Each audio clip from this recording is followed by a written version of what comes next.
In the dying embers of the Second World War, amidst the ashes of a collapsing Reich and the thunderous roar of a 1,000-bomber raid, a phantom began to haunt the skies of Germany. It was a shape unlike any other, sleek and menacing, with swept-back wings and an almost silent approach that belied the fury of its twin jet engines. This was the Messerschmitt Me-262 Schwalbe, the world's first operational jet fighter, and its appearance ushered in an entirely new epoch of aerial warfare. For the Allied airmen who faced this revolutionary machine, it was a terrifying enigma, a blur of speed that defied their every expectation. They knew it was fast, impossibly fast, but what they could not possibly comprehend, what their instruments and their very senses struggled to register, was its true, unfathomable velocity. They were fighting a ghost that moved at speeds beyond their wildest nightmares, a ghost that would forever alter the trajectory of aviation history. The story of the Me-262 and the Allied struggle to understand and counter it is one of technological leapfrogging, strategic blunders, and the sheer human courage required to face the unknown. To truly grasp the significance of the Me-262's speed, we must first transport ourselves back to the crucible of its birth. The concept of jet propulsion had simmered in the minds of engineers and visionaries for decades, but it was in the demanding environment of pre-war Germany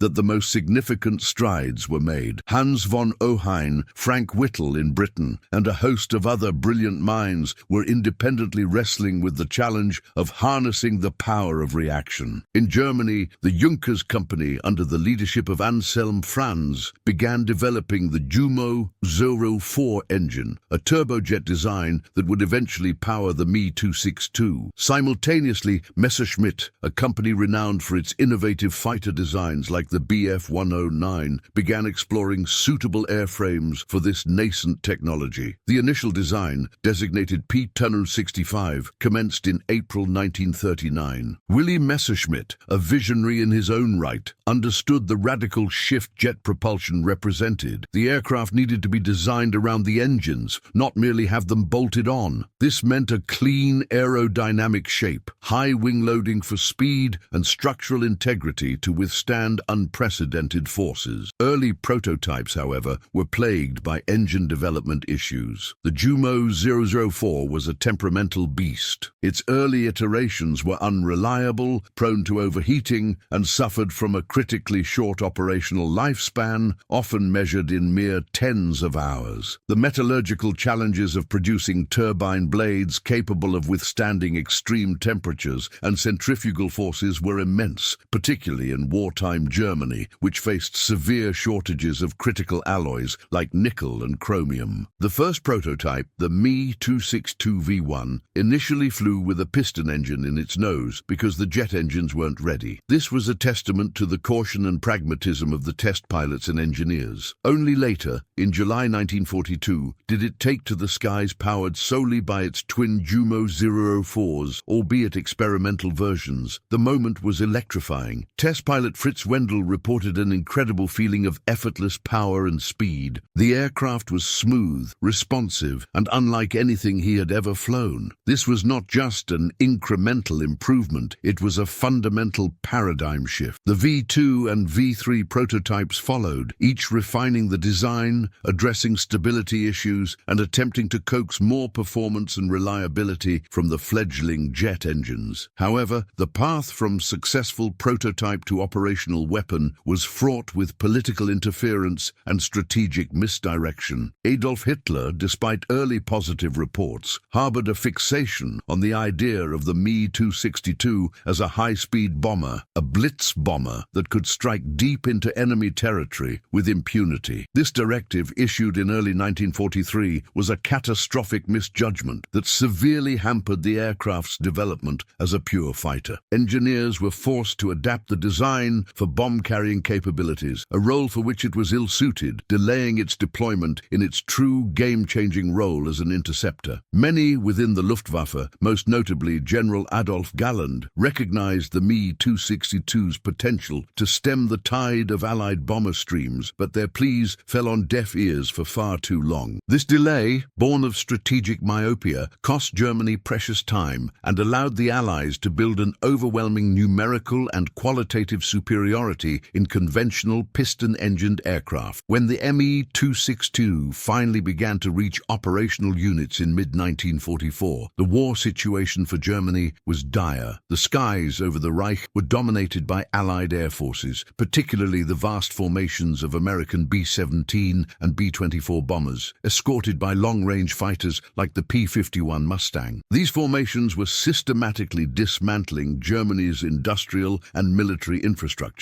The Me-262 was seen as a potential miracle weapon, a last desperate gamble to regain air superiority. Let's delve into the technical specifications that made the Me-262 such a formidable opponent and why its speed proved so elusive to Allied intelligence. The Me-262 Schwalbe, or Swallow, was powered by two Junkers Jumo 04B axial flow turbojet engines, each producing approximately 1,980 pounds of thrust. These engines, while revolutionary, were still primitive by later jet standards. They were extremely sensitive to throttle movements, prone to flameouts if accelerated too quickly, and had a very short service life, often less than 25 hours, before requiring a major overhaul or replacement. This inherent unreliability significantly impacted the aircraft's operational readiness. Despite these engine limitations, the airframe itself was a masterpiece of aerodynamic design for its time. Its most distinctive feature was its 18.5-degree swept wings. This was a design choice driven not by an understanding of the benefits of sweep for transonic flight, that research came later, but by the need to balance the aircraft's center of gravity with the placement of the heavy jet engines. However, this incidental sweep unknowingly provided a crucial advantage. It increased the critical Mach number, allowing the Me-262 to approach and even briefly exceed speeds where conventional straight-winged aircraft would experience severe compressibility effects, loss of control, and even structural failure. The Me-262 had a wingspan of 12.5 meters, 41 feet, and a length of 10.6 meters, 34 feet 9 inches. Its empty weight was around 4,000 kilos, 8,800 lbs, and its maximum takeoff weight could reach 7,130 kilos, 15,120 lbs. Its operational ceiling was an impressive 11,400 meters, 37,400 feet, allowing it to fly above most Allied fighter escorts and engage bombers at their cruising altitude. Now, for the critical factor, speed. The official top speed of the Me-262 was quoted as 870 km/h, 540 mph, at an altitude of 6,000 meters, 19,685 feet. However, this figure, while astonishing for its time, does not tell the full story, nor does it fully encapsulate the experience of Allied airmen. In combat, particularly when diving or operating at slightly lower altitudes, the Me-262 could achieve bursts of speed that far exceeded this official figure. Some German pilots reported reaching speeds close to 900 km/h, 560 meters, or even higher in shallow dives. Allied pilots in their P-51s, Spitfires and Tempests, which typically topped out around 720 km/h, 435-450 mph, were encountering an aircraft that could easily open up a 150-200 km/h, 90-120 mph speed advantage. This difference was not merely significant, it was existential. The armament of the Me-262 was equally fearsome. The primary fighter variant, the Me-262A1A, was equipped with four 30mm Mk 108 cannons mounted in the nose. These short-barreled cannons, while having a relatively low muzzle velocity, fired massive high-explosive shells, Minengeschoss, that could literally tear apart a heavy bomber with just a few hits. A single burst from an Me-262 could cripple or destroy a B-17 or B-24, a task that required many more hits from the smaller caliber machine guns and cannons of Allied piston-engined fighters. The combination of devastating firepower and unparalleled speed made the Me-262 a truly terrifying proposition for bomber crews. The range of the Me-262 was, however, a critical limitation. With internal fuel tanks, its combat radius was only around 200 kilometers, 124 miles, meaning it had to operate from airfields very close to the combat zones, which were increasingly under Allied control and attack. This logistical vulnerability would prove to be one of its Achilles' heels. So how did this revolutionary aircraft perform in combat, and why did its true speed remain such a mystery to the Allies for so long? The first confirmed combat encounter encounters of the Me-262 occurred in July 1944. Initially, individual aircraft were used for reconnaissance or sporadic intercept missions. The reports from Allied crews were a mix of disbelief and stark terror. They spoke of an aircraft that appeared as if from nowhere, flashed through their formations, and disappeared before they could even react. Consider the perspective of an American bomber pilot flying a B-17 at 25,000 feet, surrounded by dozens of other heavy bombers, with fighter escorts weaving above. The typical combat scenario involved engagements with Bf-109s and FW-190s, aircraft whose speed and tactics were well understood. Then a dark shape would streak past, leaving contrails in its wake, an aircraft that seemed to defy the laws of physics. The human eye, accustomed to the relative speeds of propeller-driven aircraft, struggled to accurately gauge the velocity of the Me-262. Its jet engines made little noise until it was almost upon them, adding to the shock and surprise. Early reports from Allied pilots were often inconsistent, varying wildly in their estimates of the jet's speed. Some dismissed it as a fleeting anomaly, others recognized its potential but struggled to articulate its true performance. The very novelty of the jet engine meant there was no frame of reference. How do you describe something that moves twice as fast as anything you've ever seen? The jet stream effect, the visible vapor trails left by the engines, often appeared well after the aircraft had passed, leading to further confusion and delayed reactions. Allied intelligence, operating on incomplete information and often skeptical of hyperbolic pilot reports, initially underestimated the Me-262's capabilities. There was a natural tendency to compare it to existing piston-engined aircraft, rather than recognizing it as a wholly new class of weapon. Technical data was scarce, and captured aircraft or detailed blueprints were non-existent in the early stages. The fog of war, combined with a groundbreaking technological leap, created a significant intelligence gap. As more Me-262s became operational, particularly with the formation of specialized units like Commando Nowotny and later Jagdgeschwader 7, JG7, the frequency and intensity of encounters increased. German jet pilots, many of them experienced aces from earlier stages of the war, quickly developed new tactics. The Me-262 was too fast for sustained dogfighting with Allied piston fighters. Its strength lay in its speed and devastating armament. The typical tactic was a high-speed pass through bomber formations, firing their cannons and then using their superior speed to disengage and climb away out of reach of the escorting fighters. This hit-and-run approach minimized their exposure to enemy fire and maximized their chances of survival. The psychological impact on Allied airmen was profound. To be an escort pilot, charged with protecting lumbering bombers, and to see an enemy aircraft simply blow past you, immune to pursuit, was demoralizing. Bomber crews, who had grown accustomed to the rhythm of air combat against piston fighters, suddenly faced an enemy that offered no time to react, no opportunity to aim their defensive guns effectively. The sight of a Me-262 approaching was often the prelude to a sudden, violent death for a B-17. The myth of the Me-262's true speed was perpetuated by several factors. Firstly, the sheer sensory overload of combat. A pilot in a chaotic dogfight or a bomber crew under attack is not in a position to make precise speed calculations. Their focus is on survival and engaging the immediate threat. Secondly, instruments of the era, particularly for Allied fighters, were not designed to accurately measure or predict the performance of an aircraft moving at such a radically different speed profile. Pitot-static systems and airspeed indicators had limitations, and radar gun sights were still in their infancy.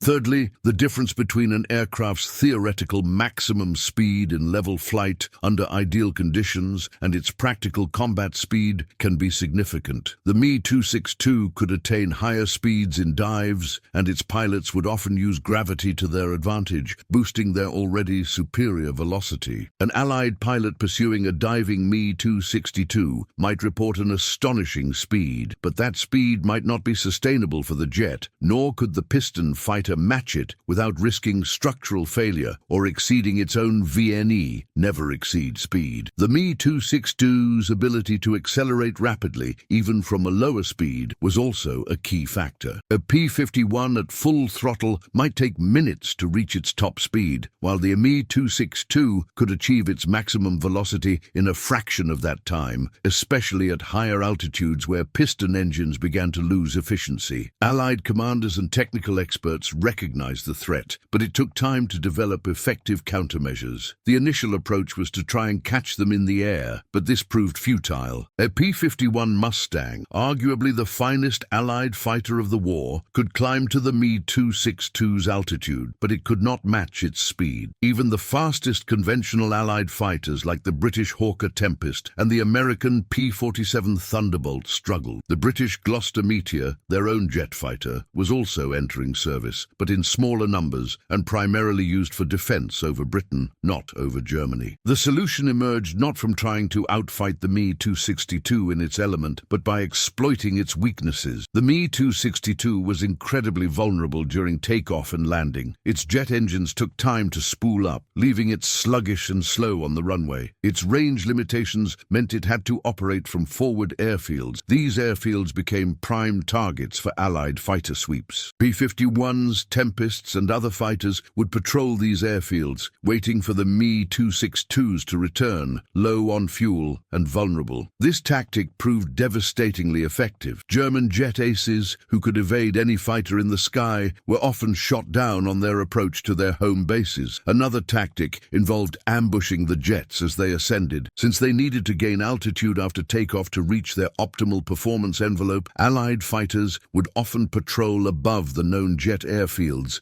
diving on the Me-262s as they struggled to climb. This was a dangerous game, requiring precise timing and coordination, but it yielded results. The Allies also initiated a massive intelligence effort to gather more precise data on the Me-262. Photographic reconnaissance missions were intensified to spot jet airfields and observe their operations. Reports from downed German pilots, captured documents, and even the wreckage of shot-down Me-262s provided invaluable insights. Slowly, piece by piece, the true capabilities of the aircraft began to emerge. However, by the time a comprehensive understanding was achieved, the war was already in its final months. The impact of the Me-262 on the war, despite its late arrival and limited numbers, was significant. It forced the Allies to rethink air combat tactics, accelerated the development of their own jet programs, and created a new level of fear among aircrews. The Me-262 introduced the world to the age of the jet, demonstrating what was possible and fundamentally changing the future of military aviation. German pilots flying the Me-262 achieved impressive kill ratios, often claiming multiple bombers for each jet lost in air-to-air combat. However, the sheer numerical superiority of the Allies meant that these individual successes, while heroic, could not turn the tide of the war. Let's expand on the tactical challenges and the psychological warfare aspects. Imagine being a P-51 pilot, escorting B-17s over Germany. Your Mustang is a marvel of engineering, sleek, powerful, and agile, capable of outclimbing and outmaneuvering almost any piston-engined foe. You've honed your skills, learned the strengths and weaknesses of the Bf-109 and FW-190. You're confident, then you see it, a dark speck on the horizon growing impossibly fast. Before you can even call out its position, it's already through the bomber formation, spewing devastating cannon fire, and then it's gone, leaving only smoke and wreckage in its wake. There's no chance for pursuit, no chance for a classic dogfight. It's a fleeting, brutal encounter, and you are left feeling utterly helpless. This sense of helplessness was a unique psychological burden. Allied airmen were accustomed to being the dominant force in the skies by 1944. The Me-262 shattered that illusion. It reintroduced an element of the unknown, of the truly uncatchable. This psychological stress, while not quantifiable in terms of combat losses, certainly contributed to the overall fatigue and anxiety of flying combat missions over Germany. The legend of the Me-262 grew, often exaggerated through rumor and fear, making it seem even faster and more invincible than it already was. The German pilots who flew the Me-262 were, for the most part, veterans who had survived years of intense air combat. They understood the advantages and limitations of their new mounts. They knew that head-on attacks against bombers were suicidal due to the concentrated defensive fire. They focused on quick, devastating passes, often from above or below, where the bombers' defensive guns had blind spots. They also learned to exploit the Me-262's high operational ceiling, launching attacks from altitudes where Allied fighters struggled to reach them effectively. One particularly effective tactic involved the use of unguided air-to-air rockets, the R-4M, Rakete 4-kilogram Minenkopf. These 55mm rockets, carried in underwing racks, could be ripple-fired into bomber formations, creating a devastating spread of high explosives. A single Me-262, armed with R-4Ms, could launch a salvo that had the destructive power of a much larger bomb load, capable of breaking up formations or downing multiple aircraft with a single attack. This further amplified the terror of encountering the jets, as their attacks became even more lethal and difficult to evade. The Germans also experimented with a two-seater night fighter variant, the Me-262 B-1AU-1, equipped with radar. These aircraft achieved some successes against Allied night bombers, further demonstrating the versatility of the design, but their numbers were too few to make a strategic difference. The question of true speed wasn't just about a number on a specification sheet. It was about the perception of speed in a dynamic, high-stakes environment. Allied pilots might see an Me-262 closing at an incredible rate, but that rate could be a combination of its own forward velocity and the relative velocity of the Allied aircraft moving towards it. When a jet flashed past a P-51, the P-51 pilot would see it disappear forward at perhaps 150-200 mph faster than their own maximum speed, but the actual absolute speed of the jet could be even higher. The human brain struggles to process such vast differences in velocity, especially when the event is over in seconds. Furthermore, the Me-262's ability to maintain high speed in a turn, due to its high wing loading and powerful engines, was also a factor. While it wasn't a dogfighter in the traditional sense, it could execute high-speed turns that would leave conventional fighters struggling to keep up, again giving the impression of even greater speed and maneuverability than its raw top speed might suggest. The limitations of the Jumo 004 engines also played a role in masking the Me-262's true theoretical potential. Had the engines been more reliable and capable of higher thrust, the aircraft's performance envelope might have been even more astonishing. The pilots had to fly them carefully, mindful of the engine's propensity to flame out with sudden throttle changes or to suffer catastrophic failure if pushed too hard for too long. This meant that even the German pilots themselves rarely pushed the Me-262 to its absolute maximum theoretical limits in sustained combat, focusing instead on hit-and-run tactics that exploited bursts of speed. The final months of the war saw intensified efforts by the Allies to neutralize the Me-262 threat. Operation Bodenplatte, the desperate German air offensive on New Year's Day 1945, targeted Allied airfields in a last-ditch attempt to cripple Allied air power. While many Allied aircraft were destroyed on the ground, the operation was ultimately a failure for the Luftwaffe, which lost irreplaceable pilots and aircraft, including many of its remaining experienced jet pilots. As the war drew to a close and Allied ground forces advanced into Germany, they captured Me-262 airfields, complete aircraft, and vital technical documentation. This marked the end of the mystery. Allied engineers and test pilots finally got their hands on the Schwalbe. The captured jets were meticulously studied, disassembled, and test-flown. American, British, and Soviet pilots, many of whom had fought against their Me-262, now had the opportunity to experience its incredible performance firsthand. What they discovered confirmed many of the German claims and the terrified reports of Allied airmen. The Me-262 was indeed extraordinarily fast. Test flights revealed its incredible acceleration and high top speed, especially in a dive. They also confirmed its operational weaknesses, the temperamental engines, the long takeoff run, and its vulnerability at low speeds. These post-war evaluations cemented the Me-262's place as a revolutionary aircraft, a machine that truly belonged to the next generation of flight. The legacy of the Me-262 is immense. It directly influenced the design of early early post-war jet fighters in all major powers. The swept-wing concept, which was serendipitous for the Me-262, became a fundamental design principle for high-speed aircraft. The lessons learned from its operational deployment, both its strengths and its weaknesses, directly informed the development of the F-86 Sabre, the MiG-15, and other iconic jets of the Korean War era. These aircraft, while more refined and powerful, clearly bore the technological DNA of the